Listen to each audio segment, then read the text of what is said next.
Arch, so year 2 in Bloomington. You excited? I mean, you don't look too excited right now. You smile, you know? I think that every coach who's ever been in transition understands that your first year, regardless of who your team is or what you're doing, is just challenging. It's challenging for your new staff. It's just challenging to get your rhythm going. But it's much different as you get into your spring and your summer, and then obviously guys you recruited now enter the campus, and it's a fresh feeling. And I think our staff, our veteran players who have been with us for a year, kind of resemble what we've been like in the past, and just trying to build on that. We got a lot of growing up to do, but I do feel we're in a better place. What did you learn about Indiana basketball that you did not know going in? Well, I think the first thing is everyone probably talks about the passion of the fans and the support, but until you're really in the arena or on stage, so to speak, as the coach or the staff or the team, it really is all eyes on you all the time. And with that being said, there's a lot of great positive things that come with it.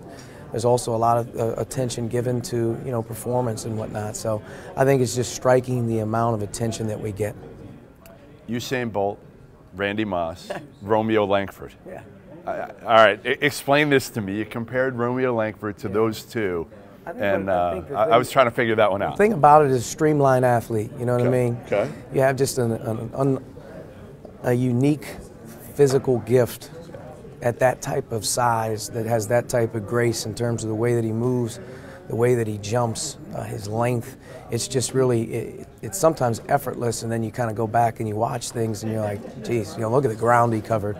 So that was sort of my thing. I don't think he's going to be in the Pro Football Hall of Fame or he's going to break Bolt's records, but it's just that type of striking athlete. We've talked about him a little bit, and you've tried to temper expectations, yet also putting him in the sentence with those guys. How do you try to manage, again, realistic expectations with a kid like Langford, who is exceptionally talented? He is exceptionally talented, but he's a freshman. And if you watch him through practice right now, he makes freshman mistakes. And he's also a guy that has the burden of understanding there's a lot of eyes on him, and he handles that stuff well, but he needs to understand he's allowed to make mistakes. He's allowed to go through the ups and downs. It's okay. He's not going to be perfect. And I think, I don't want to get away from it, but that savior thing, or that thing that they put on him that, it's not possible to achieve that type of perfectness. So what we're trying to do is coach him the way we've always coached everybody, and at the same time when we talk to him, it's okay. You're like everybody else. Keep getting better. Point guard play, always important. It is, and no one knows it more than me. We've had good seasons as a staff together, and I've always been blessed, to be around a guy that we really trusted at that position and help us go. We're learning the ropes here at Indiana to find that guy in terms of who it is. It'll be by committee again.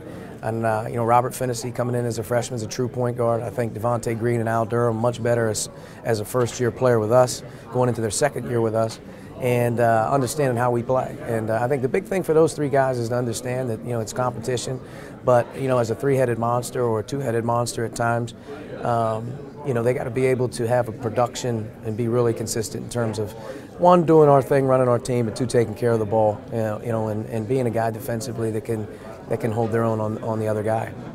How do you like the 20-game conference schedule? Like it? Don't like it? It's two tougher games for you. I think every coach would say that, one Big Ten game's enough, let alone 2, 3, 4.